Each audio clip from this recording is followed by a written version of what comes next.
ময়মনসিংহে অনুমোদনহীন ইটভাটার ছড়াছড়ি। নিয়ম উপেক্ষা করে ইটভাটা নির্মাণে কমছে কৃষিজমি, ঘটছে পরিবেশ বিপর্যয়। প্রভাবশালীদের ছত্রছায়ায় ম্যানেজ করেই চলছে এসব ইটভাটা দাবি সংশ্লিষ্টদের। আর অবৈধ ইটভাটার বিরুদ্ধে ব্যবস্থা নেবে বলছে পরিবেশ অধিদপ্তর। রুবায়েত বাপ্পির প্রতিবেদন, জানাচ্ছেন বুসরাত জাহান। কোনো রকম নিয়মনীতি ছাড়াই ময়মনসিংহে গড়ে উঠেছে ইটভাটা। জেলায় 286টি ইটভাটার মধ্যে 253টিরই নেই কোনো ছাড়পত্র। প্রভাবশালীদের ছত্রছায়ায় অনিয়ম ও অপ্রতিরোধ্য গতিতে চলা এসব ইটভাটার কারণে ক্ষতিগ্রস্ত হচ্ছে কৃষি জমি, নষ্ট হচ্ছে পরিবেশ।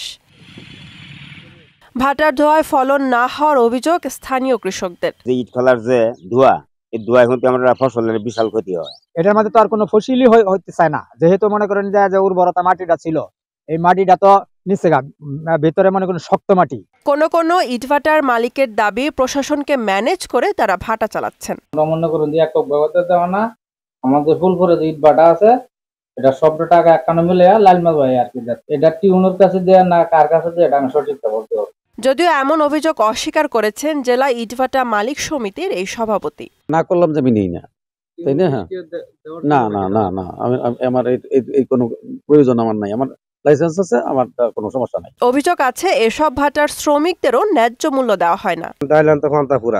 আমরা এই মনে করেন যে এই টাকা আমরা পুষে না। তরকারি, চাউল, ডাল সবই দরবারতি, এর উপর মনে করেন যেটা ইনকাম হয় এটা আমরা ফেটি চলে না, আমরা আরো বাচ্চা ঋণ করে আনে খাওয়ান লাগে। ভাটা ম্যানেজারের অভিযোগ অস্বীকার করে এই কর্মকর্তা বললেন, অবৈধ ইটভাটার বিরুদ্ধে প্রশাসনের অভিযান চলবে। না, এই ধরনের কোনো কার্যক্রম আমরা নিচ্ছি না। পরিবেশ অধিদপ্তর থেকে একজনকে করেছে, আমরা অভিযান পরিচালনা করব। আর অবৈধ ইটভাটার বিরুদ্ধে অভিযান চলমান রয়েছে বলে জানান জেলা পরিবেশ অধিদপ্তরের এই কর্মকর্তা।